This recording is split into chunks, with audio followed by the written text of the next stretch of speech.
Shalom, selamat sore jemaat yang dikasihi Tuhan. Kita diberi kesempatan hadir di tempat ini.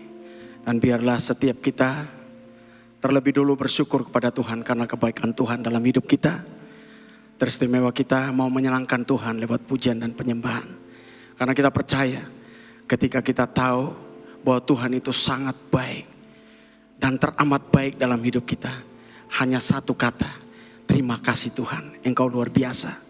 Bapa kami yang ada dalam kerajaan surga, sore hari ini Tuhan, kami bersyukur buat kebaikan-Mu yang Engkau lakukan dalam hidup kami. Dan saatnya yang terbaik, kesempatan ini untuk kami memuliakan nama-Mu, memberikan yang terbaik dari hati kami, lewat ucapan syukur.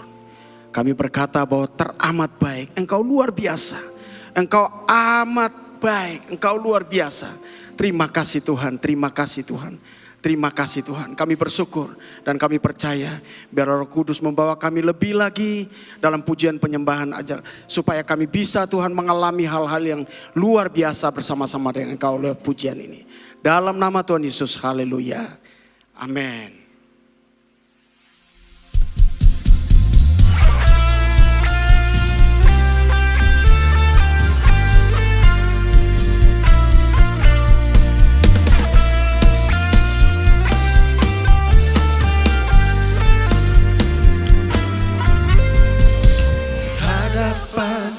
Kemegahan-Mu, ku datang menyembah-Mu, membawa hatiku, membawa hidupku. Ku teringat kasih setia-Mu di dalam setiap langkahku. Sungguh Engkau baik di dalam hidupku.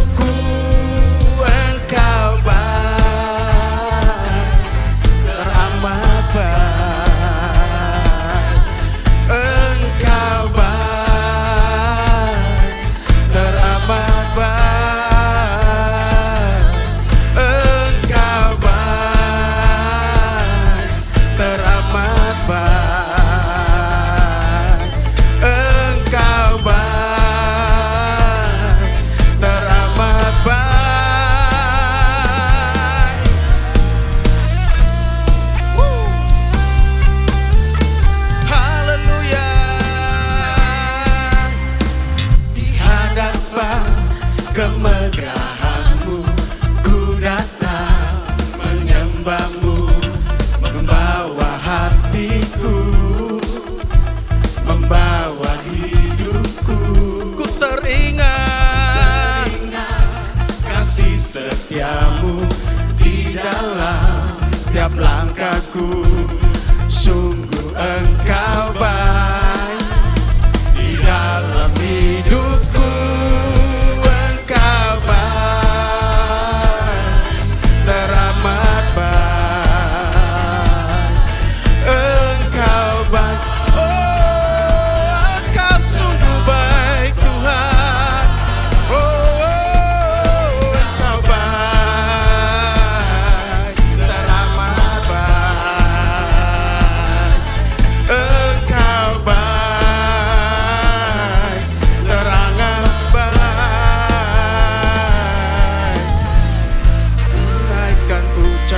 Syukurku padamu Yesus Tuhan. Hanya Tuhan Allah yang terbaik bagi hidup kita. Dia Allah yang luar biasa.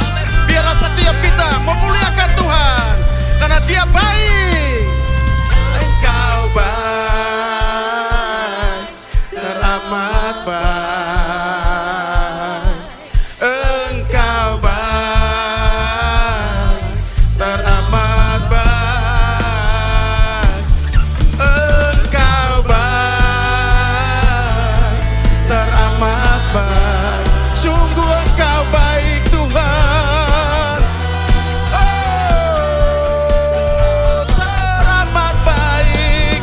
Oh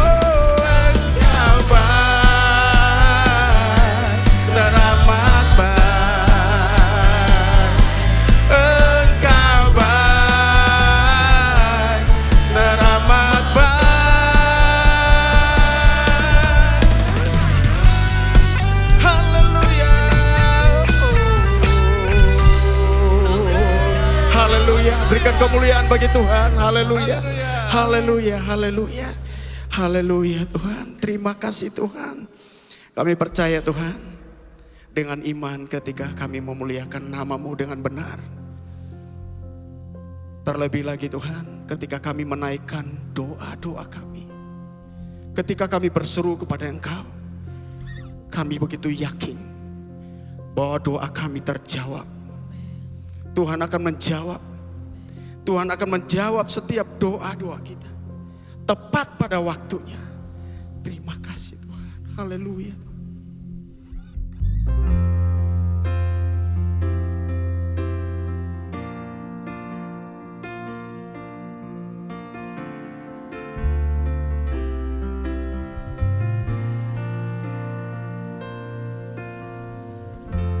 Selalu Tuhan menjawab doa, namun Dia beri yang terbaik di waktu yang tepat. Izinkanlah Tuhan untuk bekerja, yang mustahil menjadi mungkin oleh karena percaya. Tak selalu Tuhan menjawab doa, namun Dia beri yang terbaik di waktu yang tepat. Izinkanlah Tuhan untuk bekerja, yang mustahil menjadi mungkin oleh karena percaya. Yesus mendengar lebih dari yang ku doakan. Yesus menjawab lebih dari yang ku harapkan. Dengan caranya di waktu yang tepat, ku kan melihat Dia jadikan semua. Haleluya. Tak selalu Tuhan menjawab doa, namun Dia beri yang terbaik di waktu yang tepat. Izinkanlah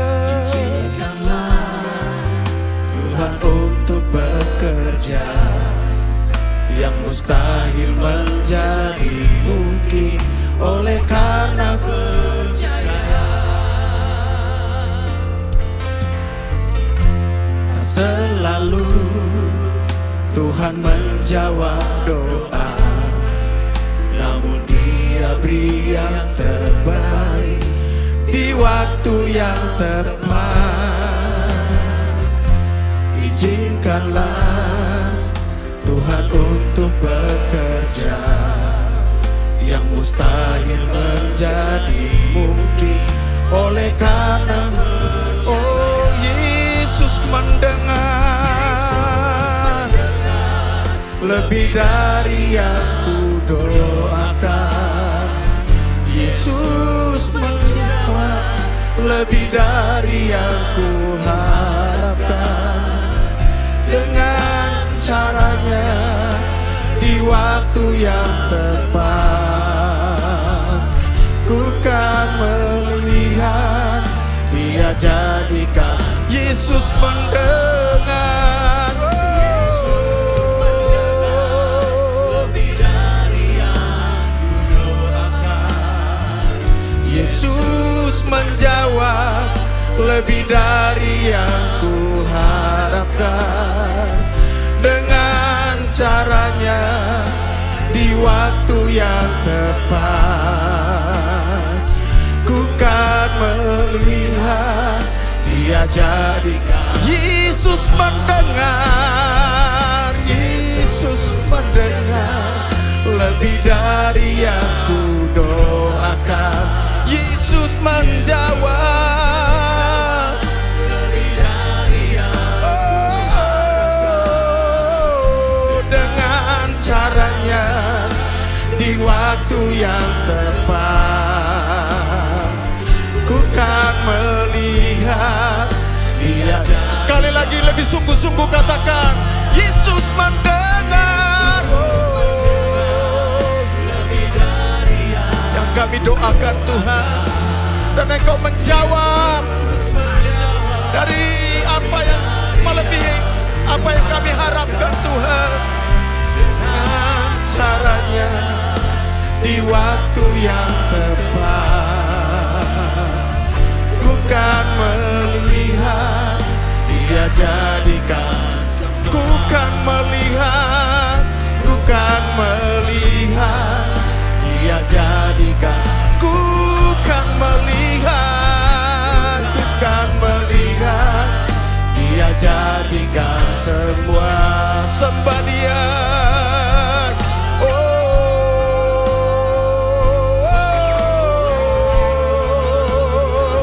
Kami percaya Tuhan, Engkau dengar seruan kami Tuhan.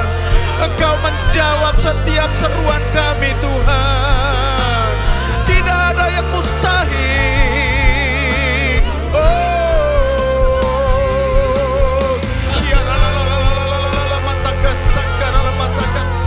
Lebih lagi, lebih lagi. Sembah Dia, sembah Dia. Haleluya Tuhan, glory Tuhan. Yes, kami percaya Roh-Mu bekerja saat ini. Kami percaya Roh-Mu bekerja, Roh Kudus bekerja. Tuhan akan melakukan perkara yang dahsyat lewat pujian. Tuhan akan melakukan perkara yang dahsyat. Engkau yang sakit, engkau yang punya problem, saat ini Tuhan menyatakan dirinya bahwa ada terobosan baru yang Tuhan lakukan dalam hidupmu. Haleluya Tuhan, glory Tuhan.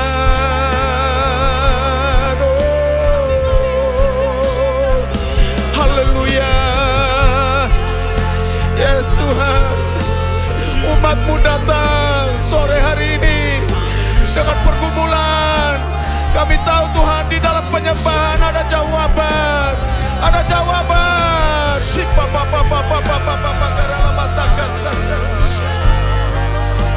Haleluya,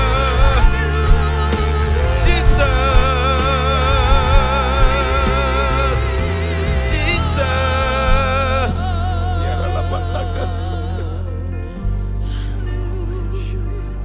Tidak ada perkara yang sulit bagi Tuhan. Untuk Dia melakukan tanda yang ajaib. Tuhan bisa meresponi setiap doa-doa kita sore hari ini.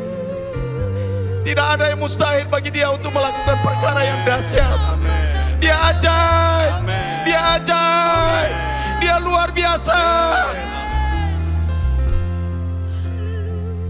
Yesus mendengar lebih dari yang ku doakan. Yesus menjawab lebih dari yang ku harapkan. Dengan caranya di waktu yang tepat, ku kan melihat Dia jadikan semua. Yesus mendengar lebih dari yang ku doakan. Yesus menjawab lebih dari yang ku harapkan. Dengan caranya di waktu yang tepat, ku kan melihat Dia. Yesus mendengar, Yesus mendengar lebih dari yang ku doakan. Yesus menjawab lebih dari yang ku harapkan. Dengan caranya di waktu yang tepat, ku kan melihat Dia lebih lagi.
katakan segala pujian, segala pujian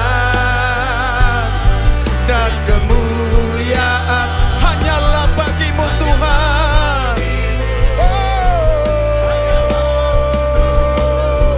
Segala pujian dan kemuliaan kini ku persembahkan di hadapan-Mu Tuhan. Kini ku persembahkan, kini ku persembahkan di hadapan-Mu Tuhan. Kini ku persembahkan, kini ku persembahkan di hadapan-Mu Tuhan. Haleluya, segala pujian, kemuliaan hanya bagi nama-Mu Tuhan. Oh, haleluya. Hiara lamataka sakaralo. Haleluya. Terima kasih.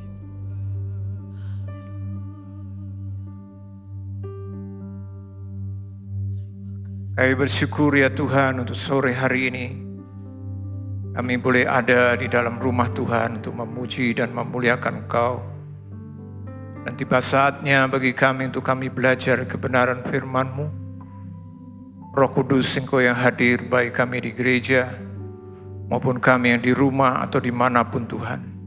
Ajar kami supaya kami terus bertumbuh dalam pengenalan kami akan Engkau yang adalah Tuhan. Terima kasih Tuhan. Kami siap untuk belajar dari kebenaran firman-Mu. Di dalam nama Tuhan Yesus kami berdoa. Amin.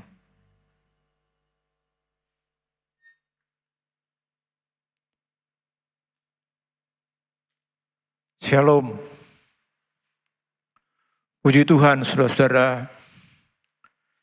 Kita pada sore ini masih belajar tentang Injil Yohanes, sebuah Injil yang luar biasa. Pada waktu saya mulai meneliti lebih dalam lagi, Tuhan membimbing saya untuk menemukan kebenaran-kebenaran yang luar biasa dari Injil Yohanes. Judul atau tema dari Injil Yohanes adalah Yesus adalah Allah dan manusia sejati.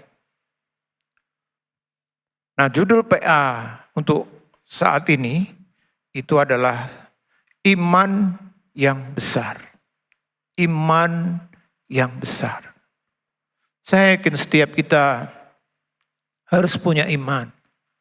Tetapi iman itu punya level ternyata.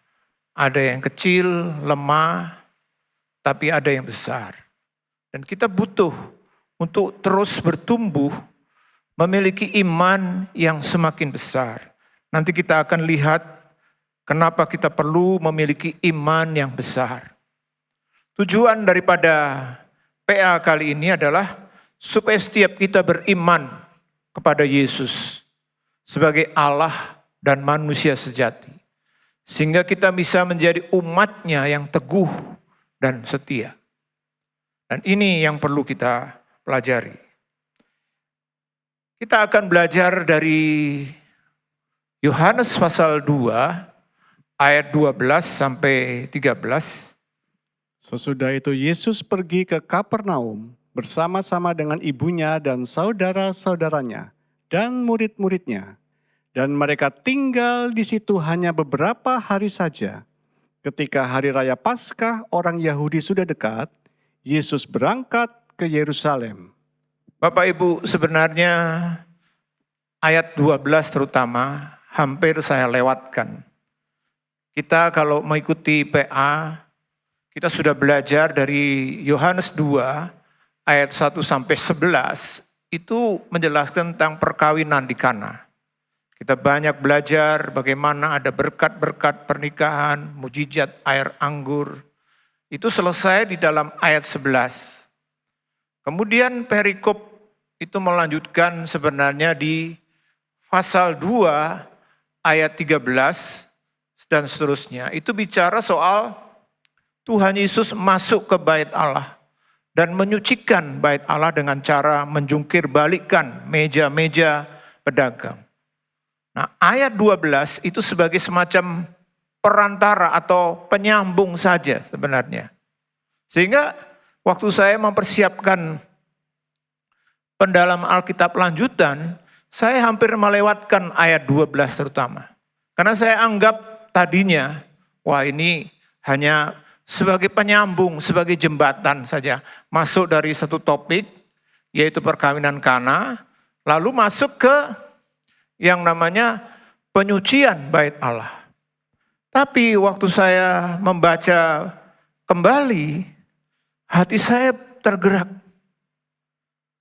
Karena firman Tuhan berkata bahwa apa yang dituliskan oleh Tuhan itu walaupun cuman titik koma, kalau memang perlu digenapi itu juga akan digenapi.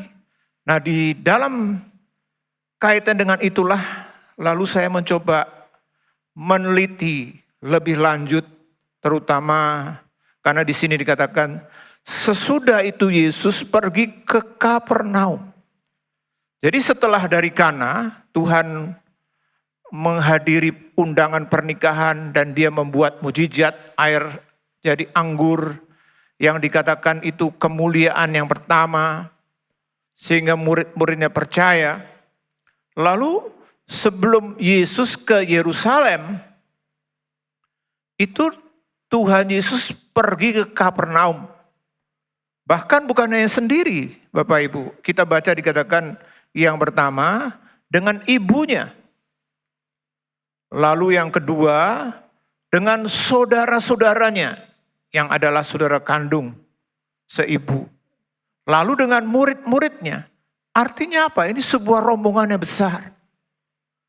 Kenapa Tuhan Yesus harus ke Kapernaum dengan rombongan yang besar? Walaupun di situ Tuhan Yesus hanya tinggal beberapa hari saja. Saudara, waktu saya coba pelajari, jujur aja kalau Bapak Ibu tanya pada saya, pernahkah selama ini saya begitu perhatian dengan Kapernaum? Saya katakan tidak. Yang selalu kita perhatikan, saya pun adalah yang pertama, kalau kota itu Yerusalem. Itu jelas menjadi pusat semuanya termasuk apa yang dikerjakan oleh Tuhan Yesus di Yerusalem. Kota yang kedua yang biasanya kita perhatikan adalah tempat kelahirannya, yaitu Nazaret, Bethlehem. Kemudian juga Nazaret karena adalah orang tua daripada Yesus itu dari Nazaret. Biasanya tiga ini yang menjadi fokus kita. Saya selama ini sampai seusia ini saya belum pernah meneliti secara mendalam. Tapi waktu saya tergerak, saya coba teliti kenapa ditulis sesudah itu Yesus pergi ke Kapernaum. Bahkan pergi ke Kapernaum dengan rombongan yang besar. Ibunya, saudara-saudaranya, murid-muridnya. Dan ternyata Bapak Ibu, saya menemukan ada kebenaran-kebenaran yang penting yang berkaitan dengan kota Kapernaum. Kita akan belajar sore ini. Yang pertama, saudara-saudara, saya menemukan setelah saya meneliti dalam-dalam berkali-kali mencoba melihat referensi dan begitu banyak hal yang saya pelajari, ternyata saya mendapatkan pelajaran yang pertama dari Kapernaum, yaitu apa?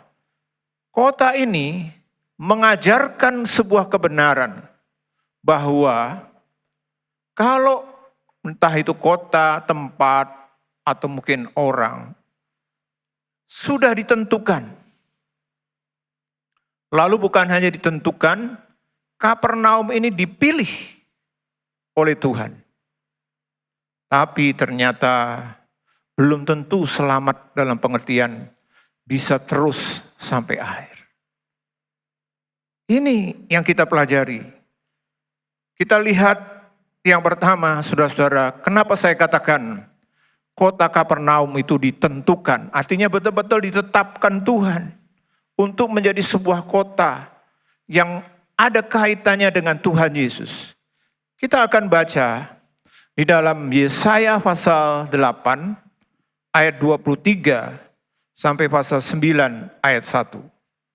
Tetapi tidak selamanya akan ada kesuraman untuk negeri yang terhimpit itu. Kalau dahulu Tuhan merendahkan tanah Sebulon dan tanah Naftali, maka di kemudian hari Ia akan memuliakan jalan ke laut, daerah seberang sungai Yordan, wilayah bangsa-bangsa lain. Bangsa yang berjalan di dalam kegelapan telah melihat terang yang besar. Mereka yang diam di negeri kekelaman, atasnya terang telah bersinar. Saudara, Yesaya beberapa ratus tahun sebelumnya sudah menubuatkan. Dan ini ketetapan Tuhan. Apa yang ditetapkan Tuhan, yang ditentukan Tuhan, itu terjadi. Salah satu kota lain yang ditetapkan Tuhan itu Bethlehem misalnya. Dalam Mika 5 ayat 1 dikatakan, sudah dinubuatkan. Jadi ditetapkan Tuhan, ditentukan. Dan ini berarti betul-betul sangat istimewa. Saudara yang dikasih Tuhan, kalau kita belajar Alkitab, kita menemukan juga bukan hanya tempat yang Tuhan tentukan, dan itu tentunya istimewa. Orang-orang pun juga Tuhan sudah tentukan sebelumnya. Beratus-ratus tahun sebelumnya Tuhan tentukan. Misalnya tentang Raja Kores atau Sirus. Tuhan sudah tentukan ratusan tahun sebelumnya. Sudah ditentukan. Dan ini sebuah privilege, kalau bisa dikatakan hak istimewa. Memang ketentuan Tuhan itu bukan karena kedaulatannya saja, tapi karena kemahatauannya, sehingga disebut sebagai nubuat. Saudara, ini salah satu hak istimewa yang kita bisa dapatkan. Lalu kita mungkin berkata begini, Pak, apakah harus setiap orang atau kenapa ada orang yang ditentukan dan yang lain tidak? Nah, kita belajar dari Roma pasal 9 ayat 11 sampai 15 dikatakan, Sebab waktu anak-anak itu belum dilahirkan dan belum melakukan yang baik atau yang jahat, supaya rencana Allah tentang pemilihannya diteguhkan, bukan berdasarkan perbuatan, tetapi berdasarkan panggilannya. Dikatakan kepada Ribka, anak yang tua akan menjadi hamba anak yang muda. Seperti ada tertulis, aku mengasihi Yakub, tetapi membenci Esau. Jika demikian, apakah yang hendak kita katakan? Apakah Allah tidak adil? Mustahil. Sebab ia berfirman kepada Musa, aku akan menaruh belas kasihan kepada siapa aku mau menaruh belas kasihan. Dan aku akan bermurah hati kepada siapa aku mau bermurah hati. saudara dikasih Tuhan, di dalam kedaulatannya, Tuhan itu bisa menentukan seseorang atau tempat, dan juga salah satunya karena kemahatauannya, dia tahu lebih dulu. Seperti contoh ini, Esau dan Yakub. Bahkan sebelum lahir, Tuhan sudah bilang di dalam ayat yang ke-13 dikatakan, ada tertulis, aku mengasihi Yakub tapi membenci Esau. Lalu Paulus sendiri berkata, jika demikian apakah hendak kita katakan? Apakah Allah tidak adil? Mustahil. Tuhan itu punya kedaulatan, juga kemahatauannya membuat Tuhan itu bisa memilih, baik itu tempat, orang. Dan kalau kita tanya apa syaratnya, apa yang perlu kita alami atau kita lakukan supaya kita mendapat ketetapan, satu hak istimewa yang ditentukan di sini. Tidak ada lain Bapak Ibu selain anugerah. Hanya anugerah. Seperti pada waktu Tuhan Yesus menjelaskan tentang perumpamaan pegawai-pegawai di ladang atau di kebun anggur. ada yang kerja dari jam 6 pagi sampai jam 6 sore. Sesuai perjanjian, mereka dibayar 1 dinar. Kemudian yang ekstrim, ada pekerja yang datang jam 5. Jam 5 artinya apa? Kerja cuma 1 jam. Dari jam 5 sampai jam 6, setelah itu tuannya membayar 1 dinar. Yang kerja seharian protes sama tuannya. Loh, kami sudah kerja 12 jam, bayarannya 1 dinar. Ini pekerja cuma masuk 1 jam, mungkin apa yang bisa dikerjakan kalau cuma 1 jam? Bayaran 1 dinar, mereka protes. Lalu tuannya bilang, loh, kalau aku mau bayar 1 dinar kepada yang kerja 1 jam, kamu mau apa? Kan perjanjianku dengan kamu sudah aku jalankan. Saudara yang dikasih Tuhan, Tuhan itu di dalam kedaulatannya, juga di dalam kemahatauannya, dia kadang-kadang menentukan bahkan sebelumnya. Seperti yang terjadi dengan Rasul Paulus, dia bilang, bahkan di dalam rahimku, sebelum aku lahir, dia berkata, aku sudah dipanggil. Yeremia juga sama. Kalau kita baca dalam Yeremia 1, dikatakan Yeremia sebelum lahir, dia juga sudah ditentukan untuk menjadi nabi atau hamba Tuhan. Saudara yang dikasih Tuhan, ini juga yang terjadi dengan Kapernaum. Sehingga kita bisa mengerti sekarang. Artinya apa Bapak Ibu? Kapernaum itu kota yang istimewa. Kalau enggak, mana mungkin ada di dalam rencana dan kehendak Tuhan berkaitan dengan keselamatan dan Tuhan Yesus. Tapi bukan hanya ditentukan. Kota Kapernaum ini kota yang terpilih. Ditentukan lalu dipilih. Kuat sekali bukan? Ini kota Kapernaum itu terpilih dalam kaitannya dengan Tuhan Yesus. Tadi saya jelaskan kenapa Tuhan Yesus setelah dari Kana kemudian ke Kapernaum bersama rombongan ibu, saudara-saudara dan murid-muridnya. Ternyata Kapernaum itu dipilih Tuhan Yesus untuk menjadi tempat tinggalnya. Di dalam Matius 4 ayat 13 dikatakan, Ia meninggalkan Nazaret dan diam di Kapernaum, di tepi danau, di daerah Sebulon dan Naftali. ya, jadi setelah Tuhan Yesus diusir oleh tokoh-tokoh Nazaret, dia pindah. Kemana dia pindah? Kota yang dipilih adalah Kapernaum. Dalam Markus 2 ayat 1 dikatakan, Kemudian, sesudah lewat beberapa hari, waktu Yesus datang lagi ke Kapernaum, tersiarlah kabar bahwa ia ada di rumah. rumahnya Tuhan Yesus itu di Kapernaum. Lalu juga dalam Matius 9 ayat 1. Sesudah itu naiklah Yesus ke dalam perahu lalu menyeberang. Kemudian sampailah ia ke kotanya sendiri. Kapernaum disebut kotanya sendiri. Jadi Kapernaum itu bukan hanya ditentukan, dinubuatkan, ditetapkan, tapi dipilih. Tuhan Yesus memilih kota ini menjadi kota tempat dia tinggal. Sehingga kalau kita baca, saudara, dalam kitab Injil, kita menemukan Kapernaum istimewa buat Tuhan Yesus. Kenapa? 5 murid dari 12 murid itu Tuhan pilih di Kapernaum.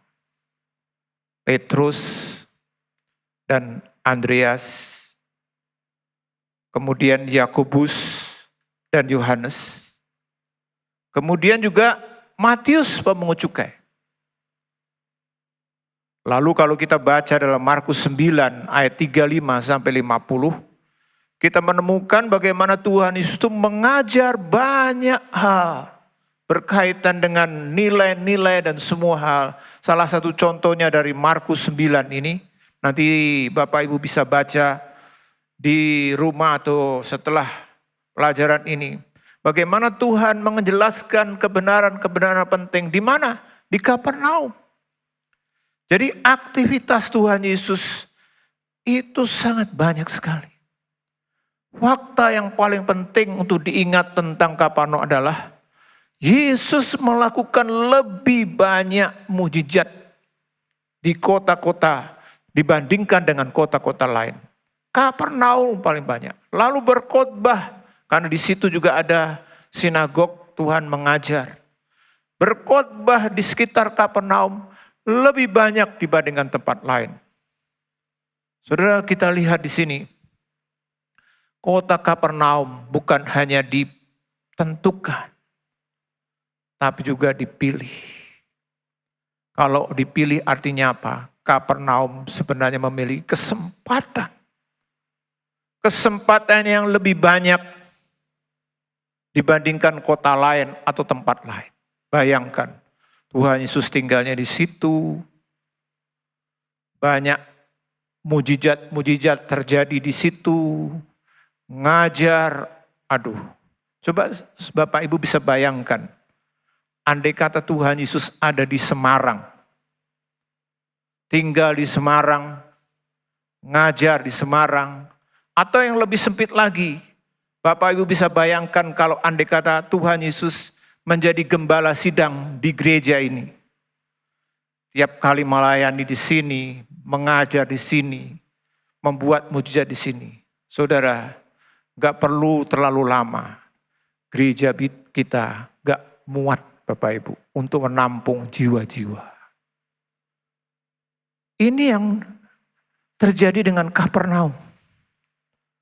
Tuhan Yesus Sang Mesias ada di situ. Jadi mereka itu ada kesempatan yang paling besar untuk bisa percaya, untuk bisa bertobat dan mengalami begitu banyak kekayaan dari Tuhan Yesus. Tapi ternyata kesempatan itu tidak pernah dipakai oleh mereka. Kadang-kadang dalam kehidupan kita menemukan orang-orang yang mungkin di satu sisi tidak mendapat kesempatan. Tapi waktu mendapat satu kali kesempatan, dia ambil dengan begitu baik dan cepat.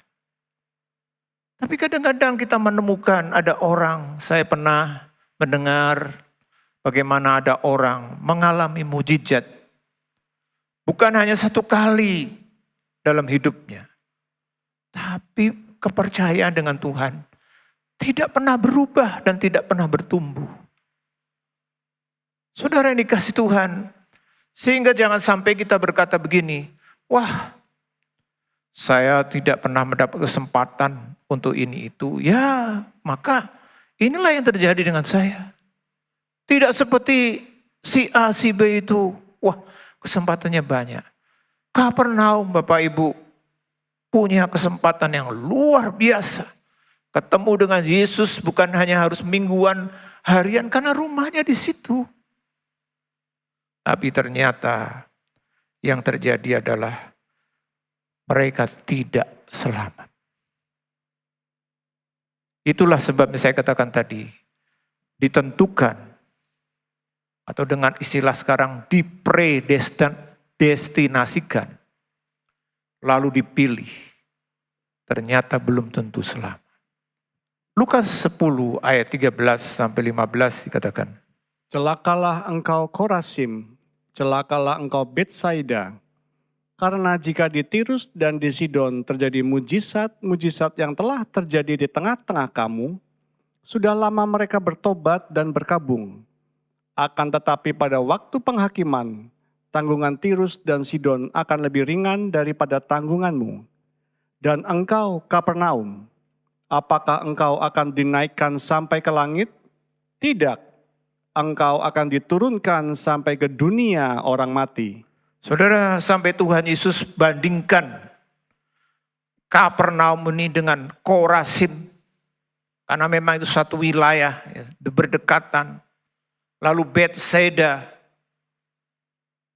Karena mereka adalah tempat tempat-tempat, kota-kota, dan tentu orang-orangnya mendapat kesempatan bagaimana Tuhan Yesus, Sang Terang Dunia, ada di tengah-tengah mereka. Seperti halnya tadi saya katakan, coba kita bayangkan andai kata di sini ada Tuhan Yesus, atau mungkin hamba Tuhan yang dipakai luar biasa. Gak perlu lama Bapak Ibu, gereja kita akan menjadi gereja yang sangat penuh. Tapi ternyata Kapernaum tidak mengambil hak istimewa itu. Sehingga Tuhan bilang, bahkan dalam penghakiman nanti, Tirus dan Sidon itu lebih ringan. Karena kalau, bahkan di dalam Injil yang lain dikatakan Tuhan bilang, kalau Sodom dan Gomora itu ngalami seperti kamu, ada mujizat, ada pengajaran yang baik, sampai sekarang masih ada. Makanya Tuhan bilang kepada Kapernaum, dan engkau Kapernaum, apakah engkau akan dinaikkan sampai ke langit? Tidak. Mereka kan dapat kemuliaan yang luar biasa karena Tuhan di tengah-tengah mereka.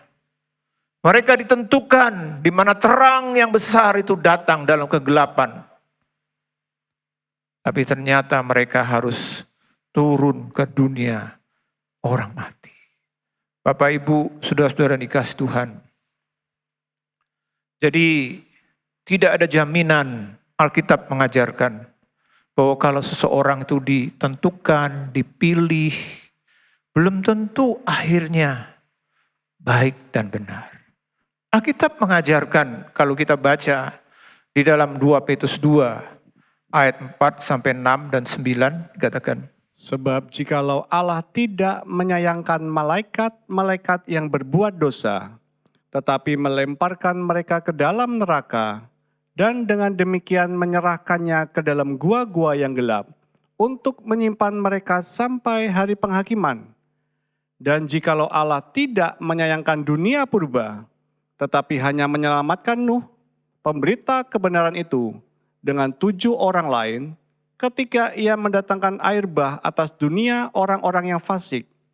Dan jikalau Allah membinasakan kota Sodom dan Gomora dengan api, dan dengan demikian memusnahkannya dan menjadikannya suatu peringatan untuk mereka yang hidup fasik di masa-masa kemudian, maka nyata bahwa Tuhan tahu menyelamatkan orang-orang saleh dari pencobaan, dan tahu menyimpan orang-orang jahat untuk disiksa pada hari penghakiman. Saudara, Tuhan bilang kalau Allah tidak menyayangkan malaikat-malaikat. Siapa malaikat itu sebenarnya? Ciptaan Tuhan yang sempurna. Jauh lebih sempurna dari manusia. Karena apa? Karena malaikat itu bisa bergaul dengan Allah secara langsung. Ketemu dengan Tuhan di tahtanya.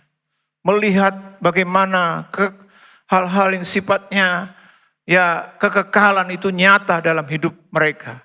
Tapi karena mereka mengambil pilihan untuk memberontak, Tuhan tidak segan-segan untuk menghukum mereka. Demikian juga dengan manusia purba, Sodom dan Gomora. Bapak Ibu, saudara-saudara dikasih Tuhan, kita perlu mengerti tentang kebenaran ini. Bahwa sekali lagi awal yang baik, apakah itu yang namanya ditentukan, punya kesempatan yang baik, dipilih, itu belum tentu membuat kita untuk bisa sampai kepada akhir dengan benar kalau kita tidak jaga dan pelihara.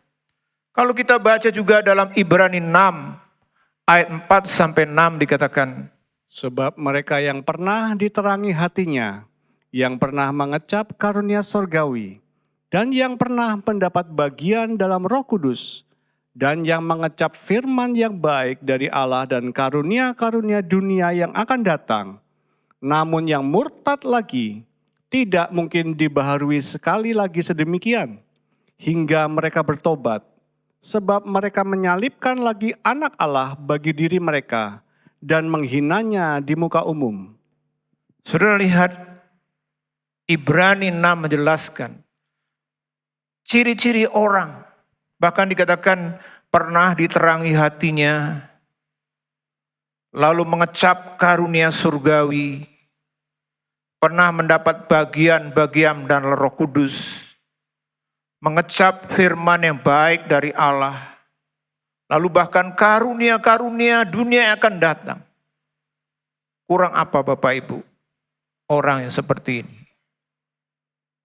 punya pengalaman-pengalaman istimewa dalam hidupnya, tapi ternyata bisa murtad,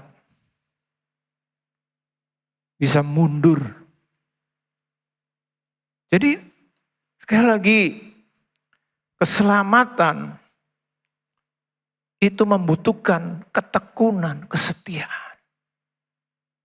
Pengalaman rohani dengan Tuhan tidak menjamin seseorang memperoleh keselamatan yang kekal. Kita belajar dari Kapernaum. Kapernaum adalah kota yang ditentukan dan dipilih Tuhan. Punya hak istimewa. Tuhan hadir sedemikian banyak waktunya di sana, lebih daripada kota lain. Tapi ternyata Kapernaum tidak selamat. Kapernaum adalah tempat yang menerima terang yang besar, yang sudah dinubuatkan dalam kitab Yesaya. Kegelapan yang paling gelap akan menerima terang yang besar. Tapi ternyata Kapernaum tetap dalam kegelapan karena ketidakpercayaan. Yohanes 1 ayat 9 dan 10 mengatakan, Terang yang sesungguhnya yang menerangi setiap orang sedang datang ke dalam dunia.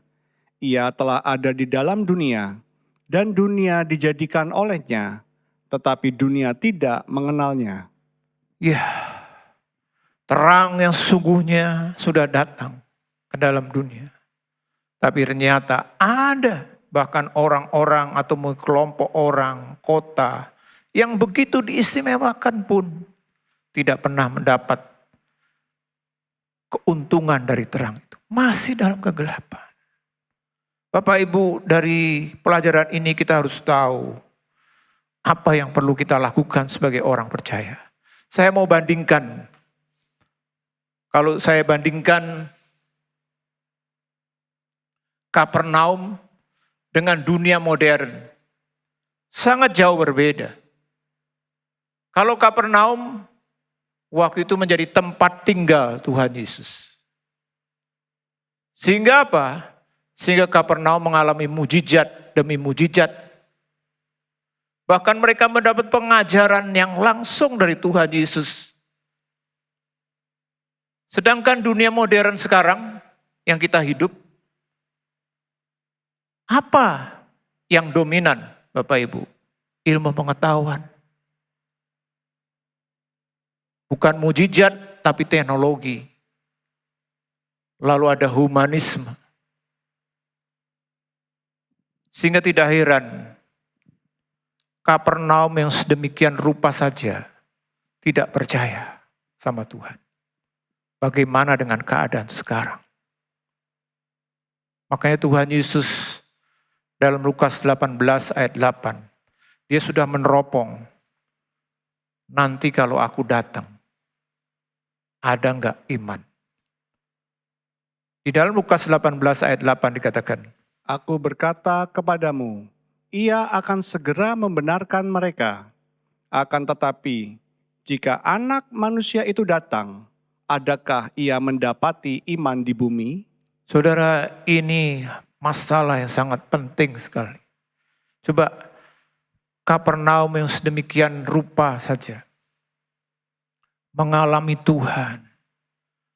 Dari hari ke hari mujizat itu makanan mereka.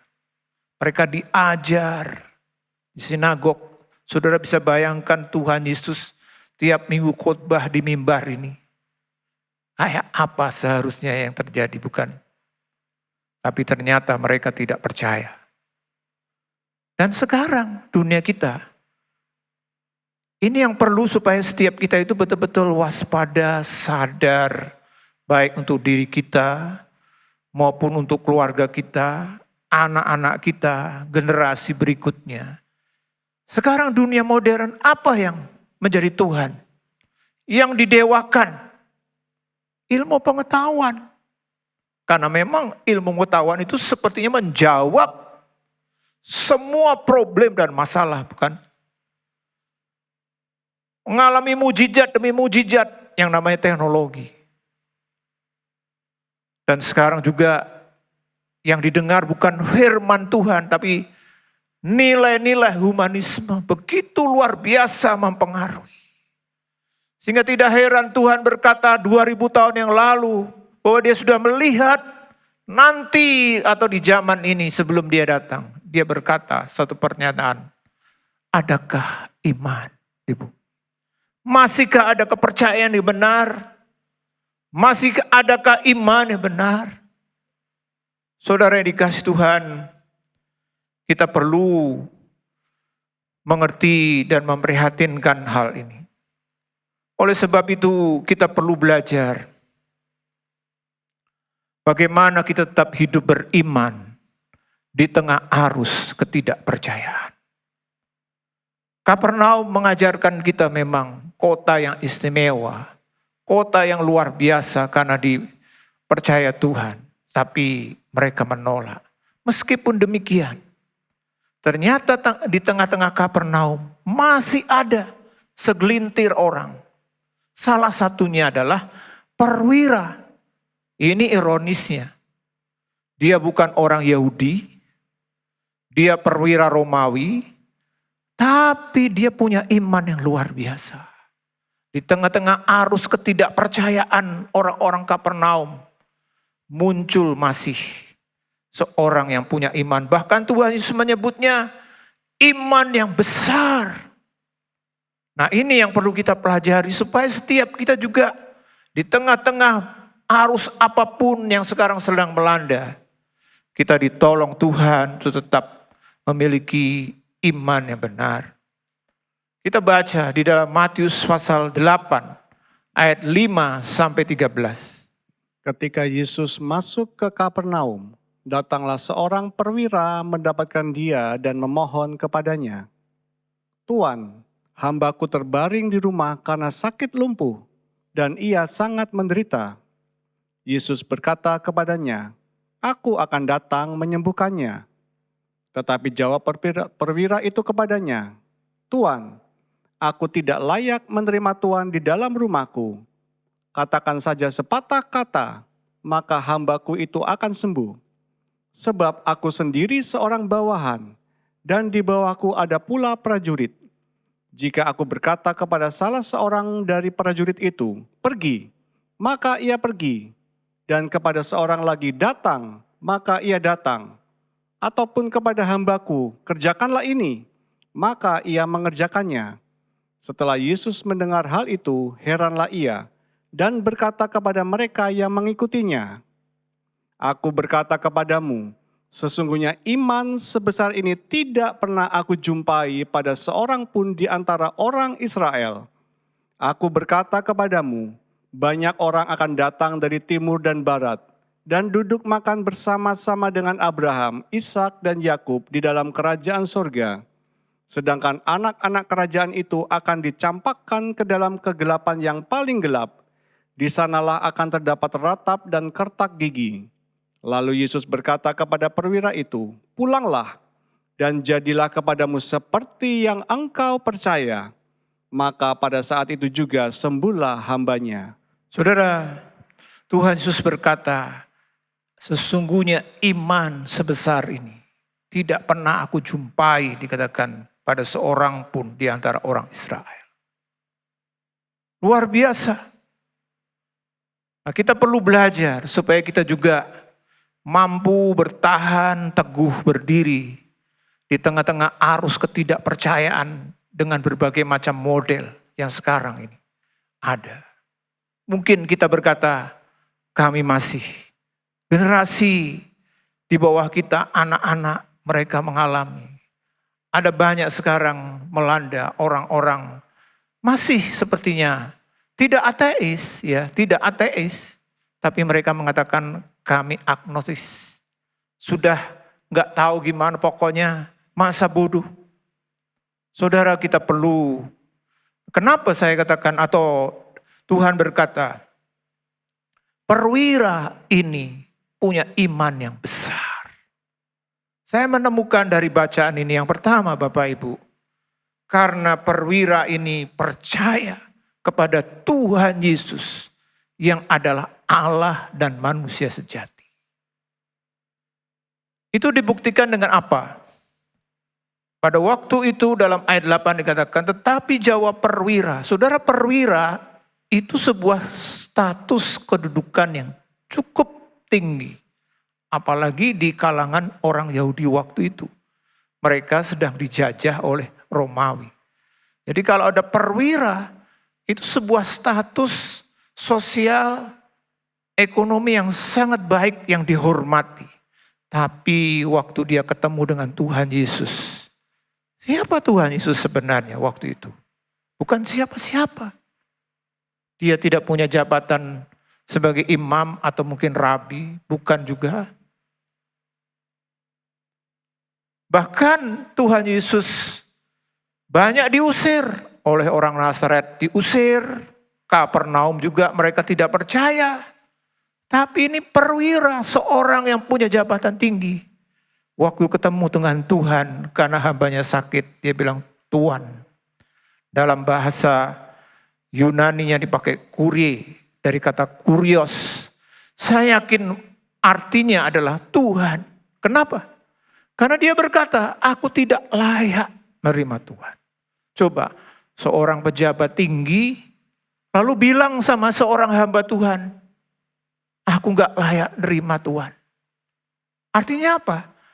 Hamba atau perwira ini mengerti dan percaya, Yesus bukan hanya manusia, tapi dia Tuhan. Ini terjadi seperti waktu Tuhan Yesus ketemu dengan Natanael.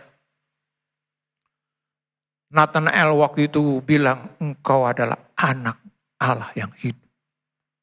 Saudara yang dikasih Tuhan, kita perlu sebagai orang percaya memiliki iman yang terus bertumbuh sampai kepada apa? Di mana kita betul-betul mengenal Yesus itu adalah Allah dan manusia sejati. Dia adalah Tuhan.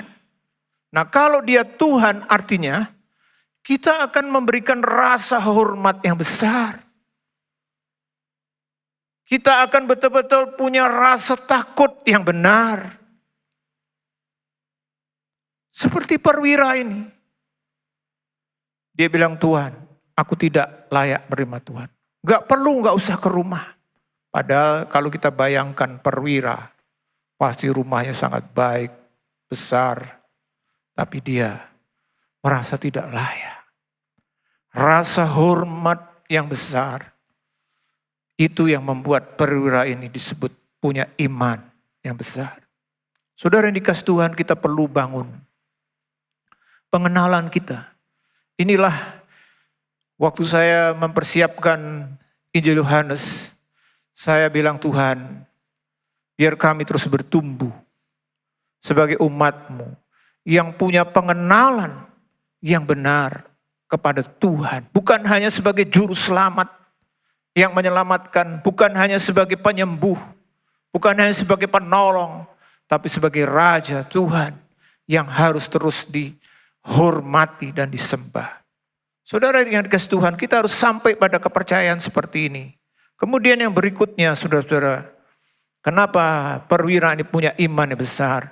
Karena dia beriman ada kuasa di dalam otoritas. Dia berkata kepada Tuhan Yesus, Tuhan, gak perlu datang ke rumah, aku gak layak menerima. Katakan saja, kalau engkau berkata sembuh, pasti hambaku sembuh. Saudara, kenapa dia yakin itu? Karena dia mengerti hukum otoritas. Di dalam ayat 9 dia berkata, sebab aku sendiri seorang bawahan, dan di bawahku ada pula prajurit. Jika aku berkata kepada salah seorang prajurit itu, pergi, maka ia pergi. Dan kepada seorang lagi, datang, maka ia datang. Ataupun kepada hambaku, kerjakanlah ini, maka ia mengerjakannya. Saudara yang dikasih Tuhan, memahami dan menjalankan kuasa otoritas, ketundukan itu penting. Sehingga kita bisa ngerti, coba sebagai bawahan atau sebagai atasan, kita mengerti. Kalau kita berkata, pergi, Apalagi jalur ketentaraan, ya kan? Gak mungkin bawahan itu membantah. Apapun kalau namanya komandan bilang, jalan, lakukan, selangsung bawahan siap, laksanakan. Saudara, Tuhan itu sebabnya bisa membuat pujian kepada perwira ini. Adakah iman sebesar ini? Bapak Ibu, kita juga perlu mengembangkan hidup beriman dengan cara apa? Coba dengar firman-Nya. Cukup kalau Tuhan bilang sembuh, satu kata saja. Kita tangkap, pasti sembuh. Makanya kenapa kita sebagai orang percaya perlu mengembangkan sebuah hubungan yang dekat dengan Tuhan. Saat teduh, Bapak Ibu, kalau kita doa, kita bukan hanya sekedar menyampaikan apa yang menjadi isi hati kita, unek-unek kita, problem kita, tapi juga kita perlu belajar untuk mendengar. Kadang-kadang Tuhan hanya berkata satu kata saja. Kita tangkap, itu pasti terjadi. Kalau Tuhan bilang sembuh, sehat, menang, pasti. Karena firman-Nya itu adalah firman yang berkuasa. Saudara yang dikasih Tuhan, dan perwira ini punya iman yang besar. Karena apa? Karena bukan hanya sekedar beriman, tapi dia melakukan apa yang dia lakukan karena didorong kasih. Di dalam ayat yang ke-5 dan 6 dikatakan, Ketika Yesus masuk ke Kapernaum, datanglah seorang perwira mendapatkan dia dan memohon kepadanya, "Tuan, hambaku terbaring di rumah karena sakit lumpuh dan ia sangat menderita." ya, hambaku terbaring di rumah. Saudara, zaman dulu hamba itu tidak seperti sekarang. Kalau sekarang masih punya kehormatan, status. Makanya zaman modern ini kan kita menyebut sebagai ART, asisten rumah tangga. Punya hak-hak yang walaupun tidak seperti mungkin pegawai yang lain, tapi tetap. Tapi kalau zaman itu namanya hamba, itu doulos, itu budak. Itu seperti kalau sekarang kita punya misalnya binatang peliharaan, kucing, atau mungkin anjing, atau yang lain. Kita mau apakan terserah. Kita nggak perlu berkata terima kasih. Nggak perlu kita kasih bonus dia untuk kerja keras. Nggak perlu bahkan mungkin digaji mahal. Nggak bisa protes. Jadi betul-betul satu status yang sangat rendah. Tapi kita lihat, saudara, perwira ini begitu peduli. Sehingga dia bilang, Tuhan, dia nggak minta untuk anaknya. Dia tidak minta untuk mungkin saudaranya. Tapi untuk budaknya. Dia bilang, Tuhan, budakku ada yang sakit. Tolong. Artinya apa? Perwira ini punya kasih. Kita perlu menjadi orang-orang yang kuat di dalam Tuhan. Iman yang besar itu bukan hanya iman, tapi harus bergerak sampai kepada kasih. Maka di dalam surat 2 Petrus 1 ayat 8 sampai 11 dikatakan, Sebab apabila semuanya itu ada padamu dengan berlimpah-limpah, kamu akan dibuatnya menjadi giat dan berhasil dalam pengenalanmu akan Yesus Kristus Tuhan kita. Tetapi barang siapa tidak memiliki semuanya itu, ia menjadi buta dan picik, karena ia lupa bahwa dosa-dosanya yang dahulu telah dihapuskan. Karena itu, saudara-saudaraku, berusahalah sungguh-sungguh, supaya panggilan dan pilihanmu makin teguh. Sebab jikalau kamu melakukannya, kamu tidak akan pernah tersandung.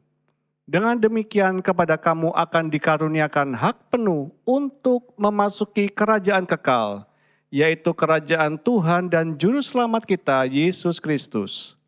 Bapak Ibu, dalam perjalanan kita selamat, kita kalau ditanya apa jaminan, kita bisa bilang, saya yakin saya masuk surga. Pasti. Di dalam 2 Petrus ini Bapak Ibu. Sebab apabila semuanya itu. Kalau kita baca sebelumnya, Tuhan bilang iman, tambahkan kebajikan, tambahkan kepada pengetahuan, ketekunan dan seterusnya sampai kasih. Iman yang besar adalah iman yang bertumbuh, bertambah sampai kepada kasih. Pada waktu kita memiliki hal yang seperti ini, kita dikatakan tidak pernah tersandung. Pilihan dan panggilanmu teguh dan kamu punya hak penuh untuk memasuki kerajaan kekal. Saudara, kita perlu terus bertumbuh dalam pengenalan akan Tuhan. Dan itu ditunjukkan dengan iman yang terus bertumbuh sampai kepada kasih. Itu pelajaran yang pertama dari Kapernaum. Pelajaran yang kedua Bapak Ibu, tadi kita baca dalam ayat 12 kemudian ayat 13 dikatakan kira-kira kan begini. Tuhan Yesus sesudah itu, artinya setelah dia dari Kana, dia ke Kapernaum bersama dengan ibunya, saudara-saudaranya, kemudian murid-muridnya. Tapi menarik, kalimat berikutnya atau frasa berikutnya mengatakan, namun hanya beberapa hari saja. Karena sesudah itu dia ke Yerusalem. Loh kenapa? Di Kapernaum kok cuma beberapa hari? Kan rumahnya, tempat tinggalnya. Ternyata Bapak Ibu, meskipun Kapernaum itu adalah tempat tinggalnya, tempat berkaryanya, tapi tujuan utamanya itu bukan Kapernaum. Yerusalem. Bapak Ibu, demikian juga dengan saudara dan saya. Hidup di dunia ini itu seperti di Kapernaum. Tapi Kapernaum bagaimanapun bagusnya, baiknya, bukan tujuan utama kita. Tujuan utama kita adalah menerima, menyelesaikan panggilan surgawi. Sampai kita sampai di Yerusalem. Kita lihat meskipun demikian Kapernaum penting untuk kita. Seperti hanya dengan dunia kita. Kita sekarang, kenapa? Karena Kapernaum ini yang pertama saudara-saudara, kota yang nyaman. Kapernaum dalam bahasa Yunani, itu berarti desa yang nyaman. Itu tidak heran kenapa? Karena Kapernaum itu kota yang indah. Terletak di pantai barat Laut Galilea. Waduh, kota pantai. Kemudian bukan hanya dekat Laut Galilea, Sungai Yordan juga ada. Bahkan kota ini terletak di lereng landai yang menanjak dari salah satu teluk dangkal dikatakan. Yang memberikan pemandangan indah. Nyaman memang kota Kapernaum. Nah saudara, bukankah ini yang kita rindukan waktu kita tinggal di dunia? Kalau ikut Tuhan, kita mendapatkan kenyamanan, berkat. Kalau kita baca di dalam Mazmur 23 ayat 1 sampai 3 dikatakan. Mazmur Daud, Tuhan adalah gembalaku, takkan kekurangan aku. Ia membaringkan aku di padang yang berumput hijau. Ia membimbing aku ke air yang tenang. Ia menyegarkan jiwaku. Ia menuntun aku di jalan yang benar oleh karena namanya. Iya, pada waktu kita mengikut Tuhan, menjadikan Tuhan gembala kita akan merasakan hidup itu seperti di Kapernaum. Nyaman, ada berkat, ada damai, sehingga seperti Daud berkata, Tuhan adalah gembalaku, takkan kekurangan aku. Ini yang kita alami di Kapernaum kita. Tapi bukan hanya tempat yang nyaman di mana kita bisa merasakan hal yang membuat kita betah hidup. Karena ada berkat, ada damai sejahtera, sukacita. Itu pengikutan kita kepada Tuhan. Kapernaum yang kedua juga adalah kota perdagangan. Kota perdagangan. Kapernaum adalah kota penting dalam pelayanan Yesus karena merupakan lokasi pedagang utama. Kapernaum terletak di tempat yang disebut Via Maris, yang merupakan jalur perdagangan utama dari Mesir ke Damaskus. Cari untung di sana. Saudara dikasih Tuhan, bukankah memang kita juga sama di dunia ini, di Semarang, ini Kapernaum kita. Selain kita menikmati berkat dari Tuhan, kita juga berdagang, berusaha. Seperti dikatakan dalam Yakobus 4 ayat 13 sampai 15. Jadi sekarang, hai kamu yang berkata, hari ini atau besok kami berangkat ke kota Anu, dan di sana kami akan tinggal setahun, dan berdagang serta mendapat untung. Sedang kamu tidak tahu apa yang akan terjadi besok. Apakah arti hidupmu? Hidupmu itu sama seperti uap yang sebentar saja kelihatan lalu lenyap. Sebenarnya kamu harus berkata, jika Tuhan menghendakinya, kami akan hidup dan berbuat ini dan itu. Saudara, setiap kita kerja, ini memang Kapernaum kita. Dunia ini Kapernaum, tempat kita berdagang, berusaha. Namun kita harus ingat juga, karena kita adalah anak Tuhan. Jangan sampai kita berdagang seperti yang lain. Jangan sampai kita berusaha seperti yang lain. Jangan sampai kita kerja seperti yang lain. Kita harus belajar dan mengerti bahwa kita juga kerja sesuai dengan kehendak Tuhan. Mungkin ada yang berkata lupa. Kerja yang penting kan pokoknya untung. Tapi sebagai anak-anak Tuhan, kita tidak boleh seperti itu. Kita kerja harus sesuai dengan kehendak Tuhan. Ada panggilan, ada rencana dan kehendak Tuhan. Makanya Kapernaum kita itu adalah di mana kita mendapat berkat, kemudian kita kerja. Tapi Kapernaum bukan hanya tempat dagang, basis pelayanan Tuhan Yesus. Kapernaum disebutkan 16 kali di dalam seluruh Injil. Selama kehidupan dan pelayanan Tuhan Yesus di dunia, dia menggunakan Kapernaum sebagai basis pelayanannya. Pekerjaan dan perkataan Yesus di kota yang ramai di tepi laut ini mengangkat kota ini ke posisi terkemuka setelah Yerusalem. Tadi 16 kali ditulis, saudara-saudara. Ternyata penting sekali. Seperti saya katakan tadi di awal, jujur saja saya belum pernah menggali Kapernaum sebelum ini. Yang saya pikir utama kan Yerusalem tadi, lalu apa Bethlehem, Nazaret. Ternyata Kapernaum itu luar biasa. Bahkan kalau kita baca di Kapernaum, Tuhan Yesus membuat banyak mujizat. Menyembuhkan anak perwira, menyembuhkan anak bangsawan. Kemudian ibu mertua Simon Petrus juga disembuhkan. Orang lumpuh. Kapernaum juga mengusir roh jahat. Bahkan menghidupkan, membangkitkan putri Yairus yang mati. Menyembuhkan wanita yang menderita pendarahan. Itu di Kapernaum banyak mujizat yang dicatat dalam Injil. Lalu juga bahkan Tuhan Yesus mulai berkhotbah untuk kerajaan Allah sudah dekat. Itu juga di Kapernaum. Saudara yang dikasih Tuhan, Kapernaum mengajarkan kepada kita adalah tempat di mana kita diberkati, kita kerja, dan kita juga melayani. Dan itu dunia kita.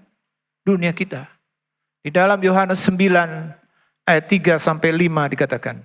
Jawab Yesus, bukan dia dan bukan juga orang tuanya, tetapi karena pekerjaan-pekerjaan Allah harus dinyatakan di dalam dia. Kita harus mengerjakan pekerjaan dia yang mengutus aku selama masih siang. Akan datang malam di mana tidak ada seorang pun yang dapat bekerja. Selama aku di dalam dunia, akulah terang dunia. Saudara yang dikasih Tuhan, kita harus tinggal di Kapernaum. Artinya kita mendapat kenyamanan bersama Tuhan. Kita kerja. Saudara kerja apa? Itu juga memang Tuhan kehendaki. Tapi juga melayani. Seperti Tuhan Yesus.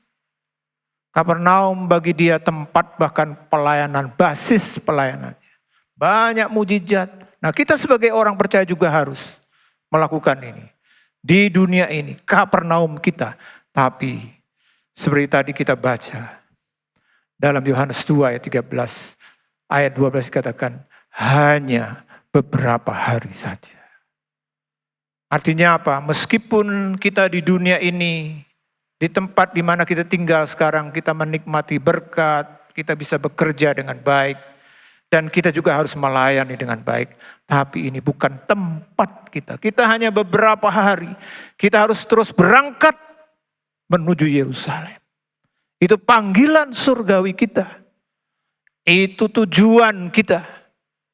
Nah, kalau ini terus ada dalam hidup kita, kita akan dimampukan untuk menjalankan hidup ini dengan baik dan benar. Puji Tuhan. Mari kita datang pada Tuhan. Saya undang Bapak Ibu untuk berdiri. Juga yang di rumah. Kita akan menyanyikan Ku Hidup Bagimu. Yesus Kau kebenaran. Yesus Kau kebenaran yang menyelamatkanku. Kau memberikanku hidup. Kau memberikanku hidup dan pengharapan.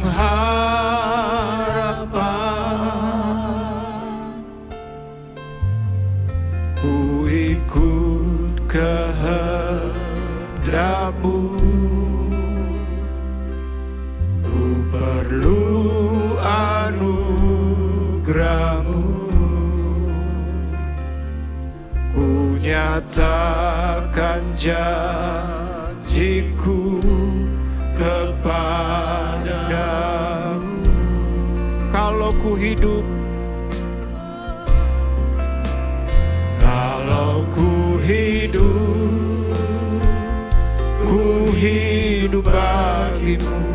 Hatiku tetap, ya Tuhan, tetap menyembah-Mu.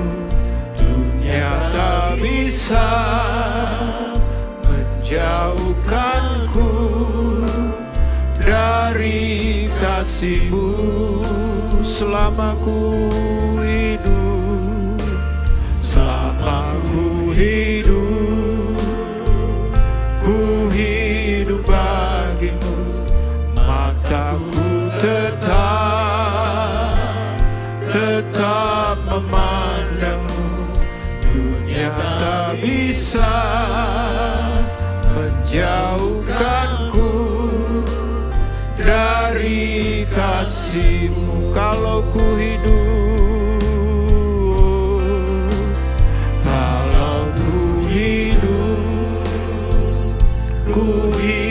bagimu. Hatiku tetap menyembah-Mu. Dunia tak bisa menjauhkanku dari kasih-Mu.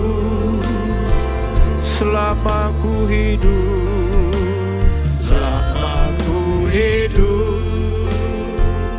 ku hidup bagimu.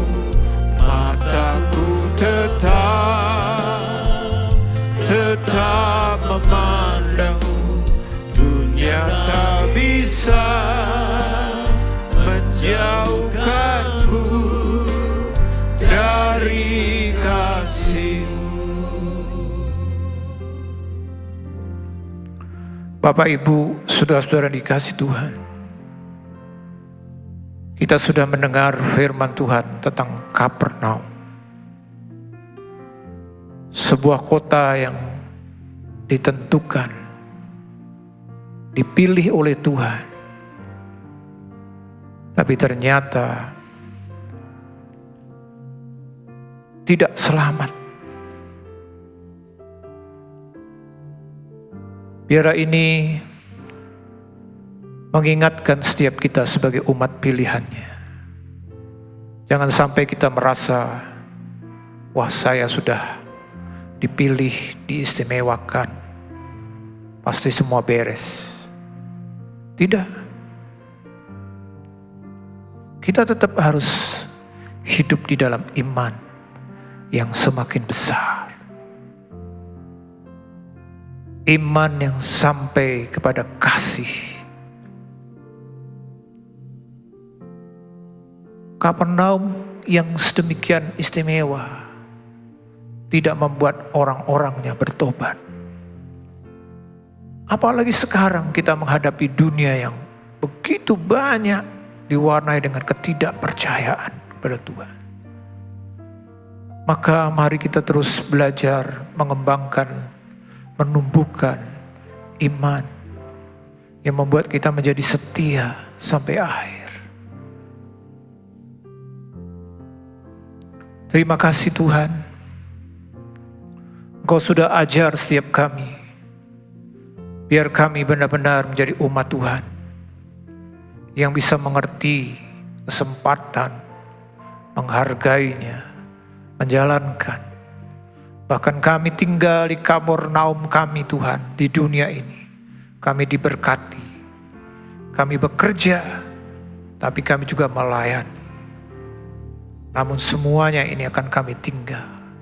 Kami harus terus berangkat pergi menuju Yerusalem baru.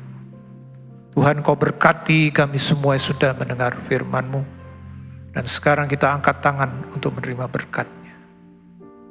Saudara-saudaraku dikasihi Tuhan, terimalah berkat di dalam kasih karunia Tuhan Yesus Kristus, kasih Allah Bapa, dan dengan persekutuan Roh Kudus biarlah menyertai kita semua, mulai saat ini sampai Maranatha, Tuhan Yesus datang kedua kali menjemput kita semua. Haleluya, amin. Isilah hidup kita dengan menyenangkan hati Tuhan. Sungguh anugerah Tuhan kalau kita masih boleh hidup. Menjadi bijaksana adalah awal dari takut akan Tuhan. Gunakan waktu. Mari kita takut akan Tuhan. Bergabunglah dengan Pendeta Timotius Subekti dalam program Suara Alfa Omega. Hanya di Live Channel.